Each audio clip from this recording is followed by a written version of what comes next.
What's like the top mistakes you see from a buyer's perspective? It's a touchy subject. No one wants to overpay for things. I completely understand that. But why isn't it a big thing in Western Australia? In every hot market in Australia, even regionals, Ballarat, Geelong, Bendigo. I hope I'm not saying anything that'll get me in trouble. Western Australians are scared to compete at auctions. Correct. Daunting. Yeah, that's what I mean. So clean offer, 30-day settlement. What's that worth? But had to go in with an unconditional offer. Your first offer is your best offer. So often.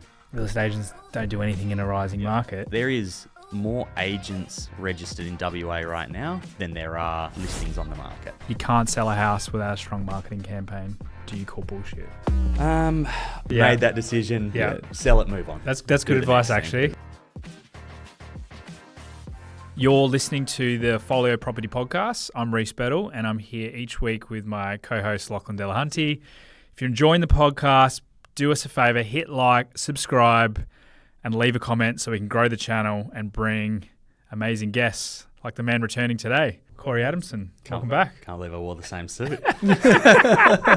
Someone may think that we filmed back-to-back episodes here, Reece. We would not do that at all, Lachlan. So, welcome back a month later. It's Thank good to have you on board again. I think last episode we had you in, we were really focusing on a bit of a Perth market update, some hot spots, both from a home buying and an investment standpoint. Lachlan's favourite phrase. Yeah.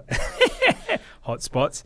But what we thought would be, really resonate with our audience was getting you in to kind of pick your brain from a real estate agent's perspective and a seller's perspective as well.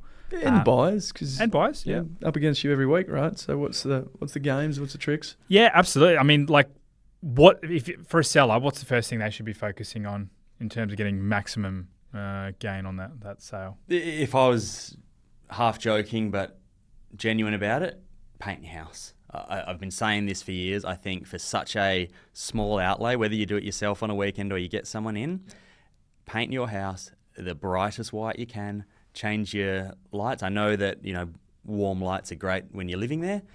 Cool lights, make the property as bright as possible. The difference that we see in the market, especially in a winter time, Perth, it doesn't matter too much, but walking into a freshly painted bright house, people love it. They can then, project what they want to, and they'll paint this wall, they'll do that. But coming into a property, which funny enough is how I believe I've bought two properties at undervalue, they were both painted yellow, and a horrible yellow, and it just turns people off. And people straight sometimes find it hard to visualise, what it would be. All the time. And that's probably your job as a selling agent, working with the seller, is to take away any little elements of doubt. Yeah. And in this market where people are paying top dollar, there's no hiding behind that. People are okay to pay top dollar. They don't want to come in doing work to a property unless they're looking for a renovate, that type of thing. But for the most part, if you've got, a nice painted house, carpets are either new or clean, and the yard looks decent, happy days. People will pay you good money for that. And I think for the sake, you could probably knock out all of those things for $5,000 if you're paying someone to do it. Yeah. It can equate to a lot more money. What about if there's a tenant in there? Do you think it's pivotal to get that tenant off the lease before you sell it, or selling it with the tenant? I don't love selling properties with tenants, and it's not that it's detrimental to the price at all. When you're relying, and I don't want to sound insensitive here, like that tenant, that's their home, right? If I'm an agent and we like to do 6 opens in the first 2 weeks for our campaign, if you're a tenant and you're still working and you're getting no benefit from this at all, and you've got an agent there saying, can I open this property 6 times, let alone 2 times, it just makes it harder. So, and believe me, if there was a way that you could accommodate the tenant and it would be great, happy days, it's probably not going to change the price of it all. It just adds one more obstacle. The other... And you're not guaranteed how the tenant's going to present the property. Like I said, there's no natural incentive for them to make it look nice. And typically staging's a huge flavour at the moment. Where do you sit with that? And it's obviously difficult to stage a tenant at a property. So the other part of the tenant... Can you stage a tenant at a property? No, you can't stage a property that you're living in for the most part. Yeah. Anyways, but the other part with the tenant, so much of the market right now is buying to live in that property, right? Unless you're, what you do and you're dealing with these investors. So much of the stuff that I'm buying is people that will pay good money for it because then they want a 30-day settlement so they can actually move into this place. In terms of staging, I love staging if the property is vacant. I really don't like selling vacant properties. I find people don't like that when they walk in and they just see a box. Empty. And again, it goes back to their imagination. Yeah. Is that a kid's room? Is there a single bed there? Is it going to be a double bed there? Yeah. For the most part, though, for the properties that we sell, which is a lot of, well-loved family homes, I do think there's some value. As long as your furniture is, decent, it looks quite nice, I still think there's value in that narrative that, well, you've lived here for 20 years. This is your furniture. Not every house has to look like a brand new show home. If people walk in, there's a reason that these people have lived here for 20, 30, 40 years, and they haven't done it because they hate the house. They like it, they like the location, and I find buyers seem to resonate with that as well. Yeah. What about mistakes? Like, what's like the top mistakes you see from a buyer's perspective? From a buyer's perspective right now, and it's a touchy subject, but really not going in with your best offer, or at least a strong offer. We use a system. It allows us to rank the offers in there so the buyers can always see where they are. But as a buyer, you are relying on someone else's representation for you. So you're not guaranteed a counter offer. You're not guaranteed somebody telling you where your offer needs to be at. If you then see a property and you love it, and I've been in this situation as a buyer where you make an offer, then you get a call from the agent and he says, oh, sorry, they accepted this other offer. First thing the buyer says, well, where was it? I would have paid more for it. And I get that, and we try our best to give that opportunity every single time, but I'm talking as a broad spectrum from other agents as well. A lot of agents won't, and a lot of vendors don't actually want that, depending on their situation. Once again, as I said, a lot of people are selling to get into properties. A lot of vendors are only selling to fund the other property, which they're at risk of missing out on if they don't act fast as well. So just to eradicate it, go in with you. No one wants to overpay for things. I completely understand that, but do your research, come up with a number that you like, and the way that I've always done it, it's a number where if I didn't secure that property, I'm actually okay with missing out on it. I'm not going to sit there and going, I should have paid an extra 5, 10, 15, whatever it may be. What about on the flip side, in terms of you speaking there on the price point? Yep. Sellers' demands, do they often overprice when you're dealing with them, or is that part of your role to set, or not just your role, but as an agent's role, to set the realistic expectations? I think that's our only part. Like, if you're really breaking it down to it, what are we there for? We're there to market the property. That in itself is going to help it, drive the price as high as it can, and then to deliver that feedback to the vendor. Once again, the system that we use allows us to accumulate all the offers, so then we can actually show that to the vendor, and there may be a range from it. And stepping away from that, I think this is myself maturing as an agent and being in this. It's not my fault if somebody wants to write a low offer. That's just where they see value at it, right? And the vendor has an obligation, has a right to know where that is. I'm not saying that that's going to get the property, but at least they know where it is. My job then is to get that guy from his offer, which is low, up to a standard where the vendor is going to be happy, or have him compete against other people and put the price up that way. Yeah, it's well said. So, and that is your job, right? You represent the seller. I think buyers forget that. You are paid by the seller. If you're going to pay someone to do a job, you pay, Bob to cut your lawns. You expect him to cut your lawns. If I'm paying Corey to sell me a house, your job's not to be nice to the buyers. Your job's to get the best possible price you can for me. How do you do that? So what sort of tactics that you use, being on the buyer side, how do you get me up from 1.2 to 1.4 on that property that I'm sort of okayly, somewhat interested in, but talk me some of those tactics from your point of view. If I was going to really boil it down, social proof right now is our biggest power, and the way that we do that, the system that we use is called Rezo. It allows buyers to put in offers. We then rank them. They can see if they're first, second, third, or fourth. They don't see the price that anyone else is at, but that's when there's that codependency on the technology, and then myself as an agent to get on the phones and call and tell them where they need. So it's almost like a Dutch auction, right? There's you're not the top, but you don't know where that offer is. Yeah. And you can't tell them where that offer is, do I believe? So you can't tell them. No. But you say, look, you're third in line. You've got an opportunity before 5 o'clock. It's now 3 to get your best foot forward. But as where you're at now, you don't buy the property. I think, and I hope I'm not saying anything that'll get me in trouble, but something that I am so comfortable doing, especially in this market where there are multiple offers, I'll say to the person, if I'm really trying to get them up on that, listen, put in your best offer. This is where you need to be competitive, that type of stuff. And if they're worried that they're, for some reason, the only offer, which they can see that, I'll say, listen, once you've secured this property, I have no worries showing you that there was other offers on this. And we did it at Weapon Road in Scarborough, block of land. The guy goes, I can't believe that you would do that. And I said, yeah, 100%. So after that, transparency. After that, and he got that property by $1,000. That was it.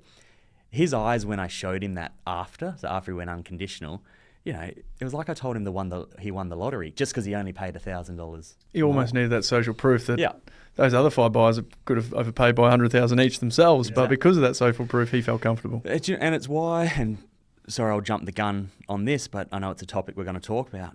I actually love the auction process.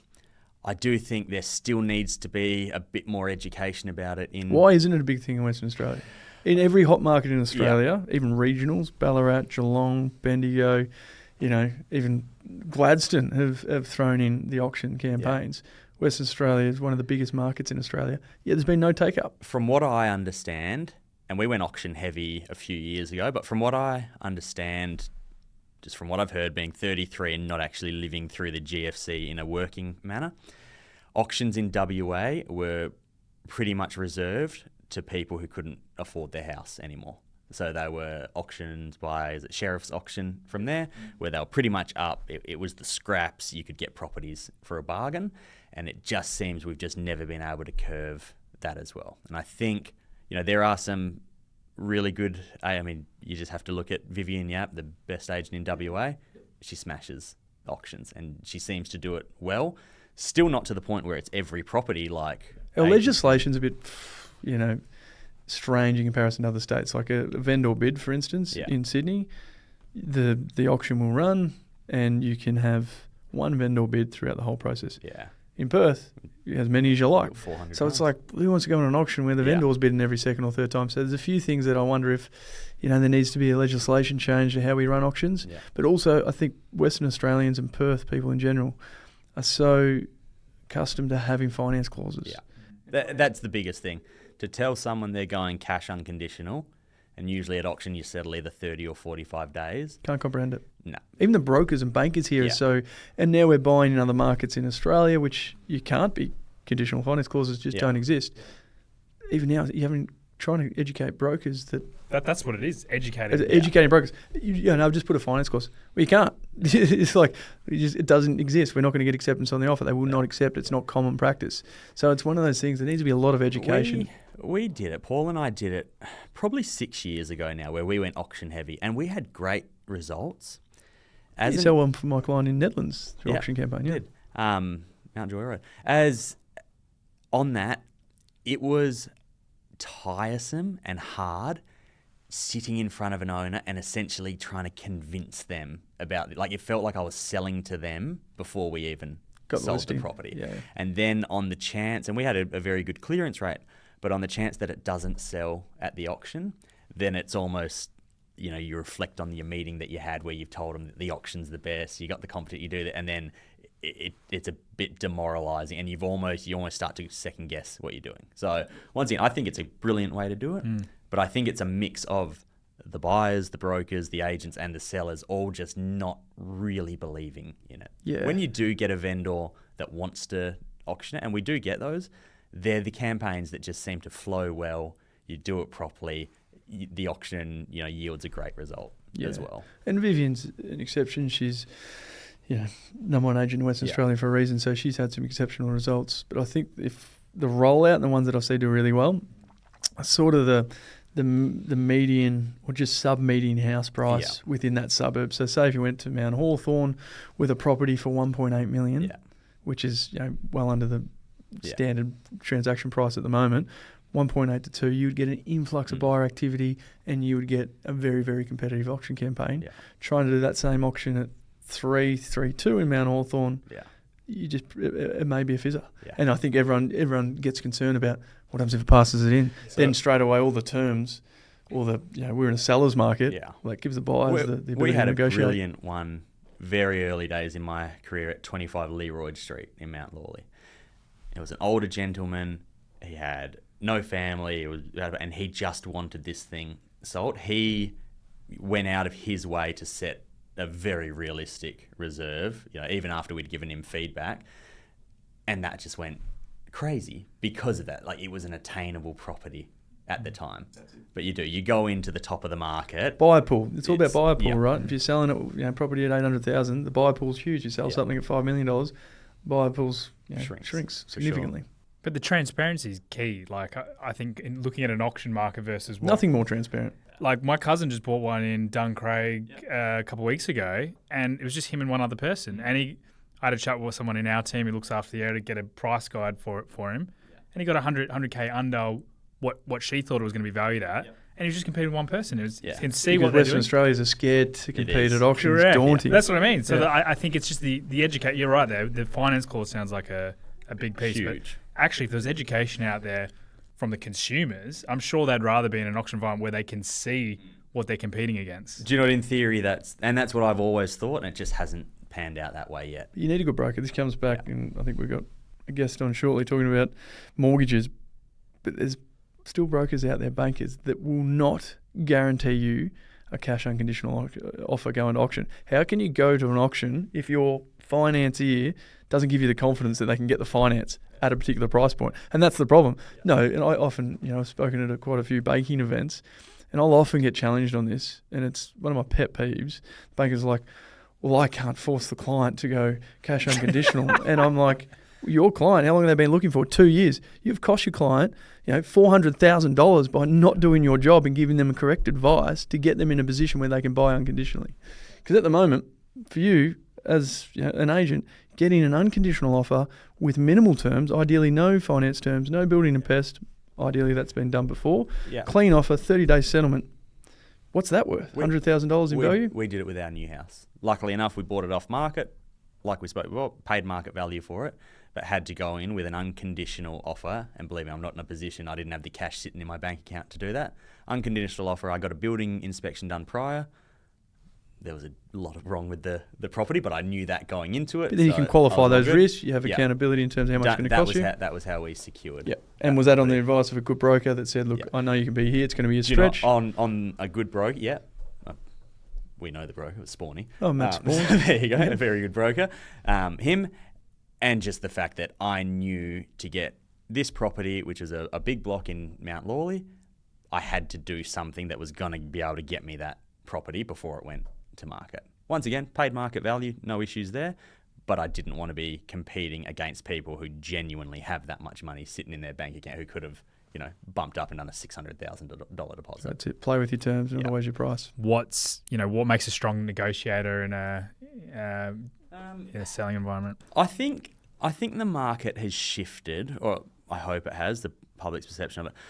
It's less now about that, old school, get someone into a room and do it. It's just about how much information that you can give both the buyer and the seller. And if you can genuinely sit with your seller and say, listen, because most of the times things are selling above where they are, and in the seller's mind goes, okay, well, what if we wait one more week? How's that? But if we show them, okay, we've had 47 groups come through. Because that's the truth, right? Your first offer is your best offer. So often. Percentage-wise? Well, it'd have to be 70+%. There you go, because it's interesting, because it's hard to, when you're in the moment. And that's something, and I try to frame this when I'm at the appraisal, and I say to the owners, this may happen really quickly, and that may be unsettling for you. I'm fortunate enough to be in a position now where, and we've built to get this position, that property selling, I'm not sitting there waiting for that commission. So I don't have to think about that. If my owner gets a brilliant offer day one of the campaign, and I've told them, listen, it's a great offer, what do you want to do? And they want to go to open for the next 3 weeks, no worries at all. How often do you see that playing out and then they end up getting something less than what they initially got? Less now that I'm confident in the delivery of it, but it does happen. I'd say, say we sell 12 properties a month, so probably one every 2 months does that. Okay. And usually it is probably the older generation who have had the property for quite some time, who, after sitting in it for 25 years, just want to give it they want to explore it, and that's their right to do it.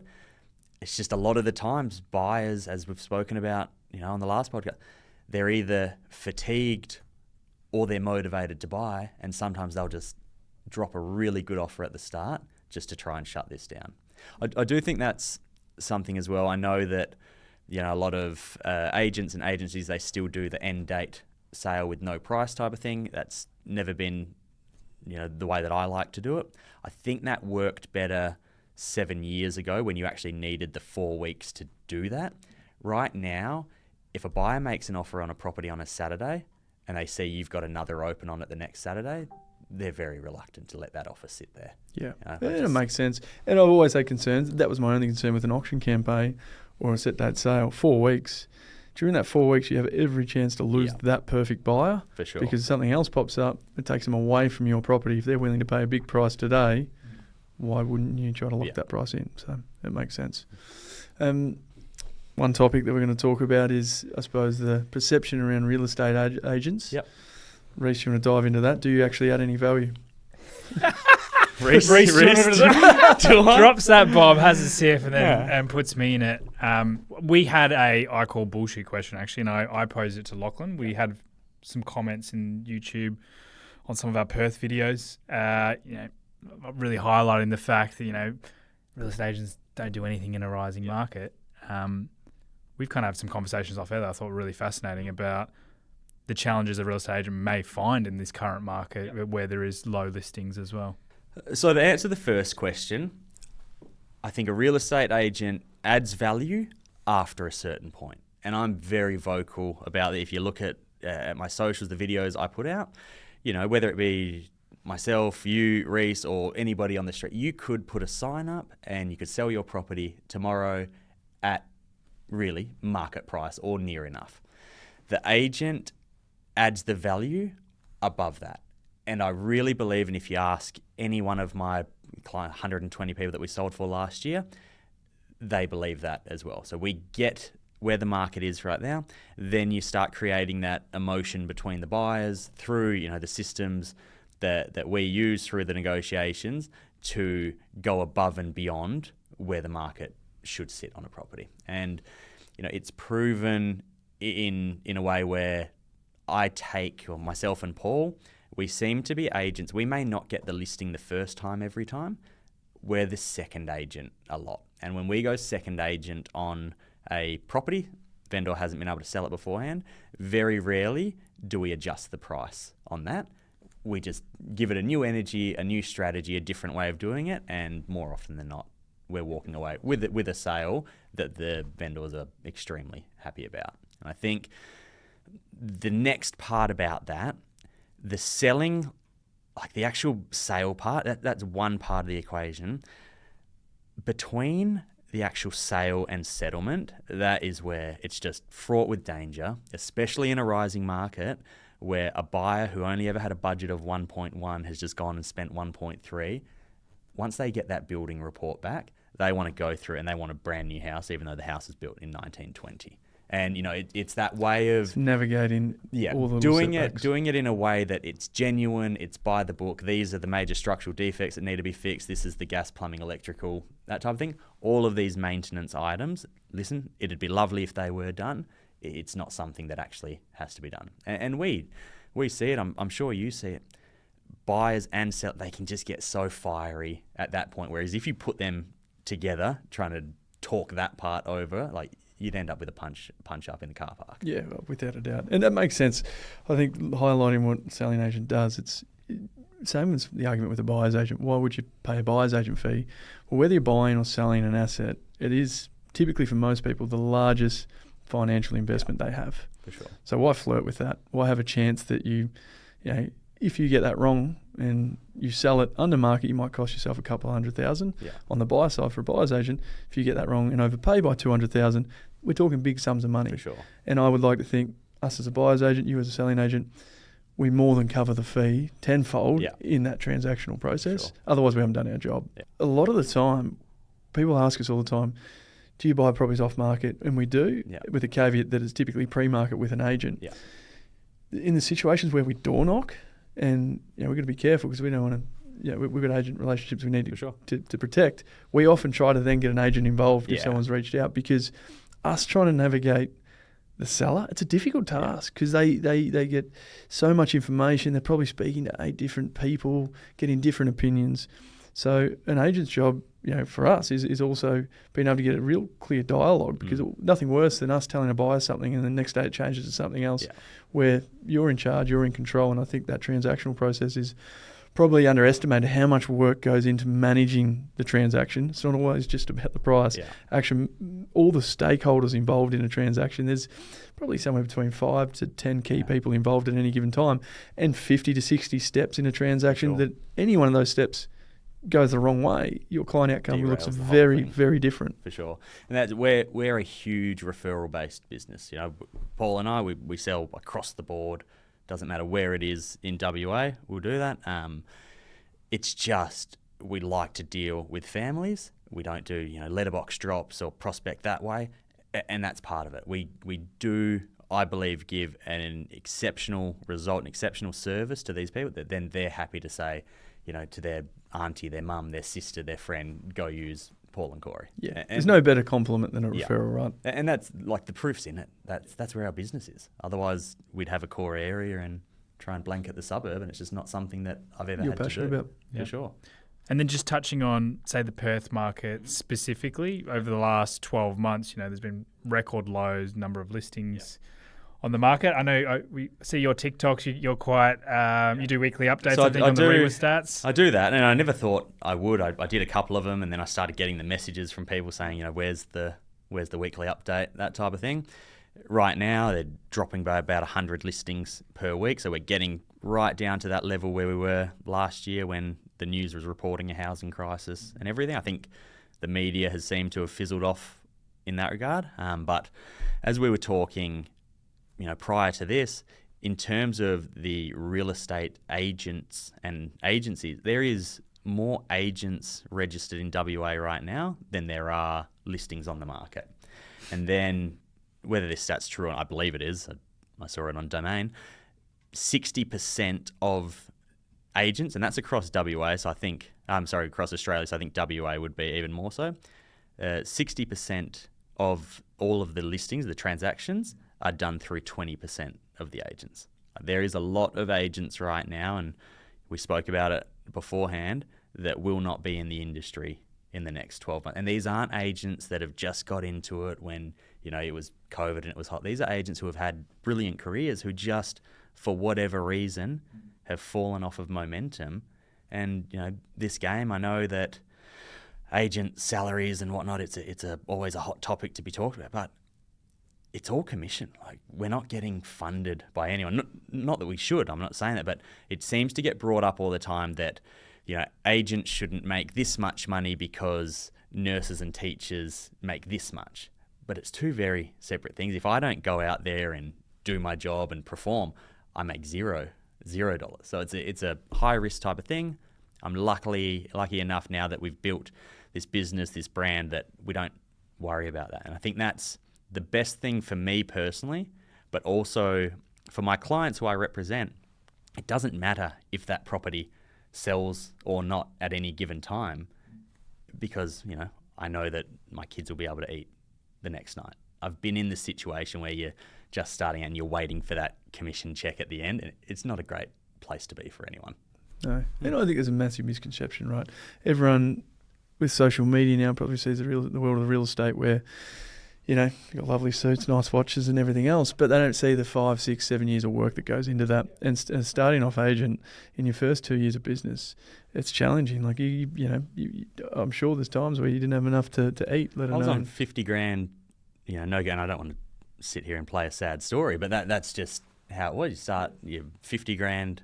When all your friends and everyone else in your networks are in, what people call more career progressive jobs where you go to university, probably double that income for a longer period of time with more certainty in career progression. And the clients that you deal with, you walk into a client and they seem, to have their life together. They've got a multi-million-dollar house.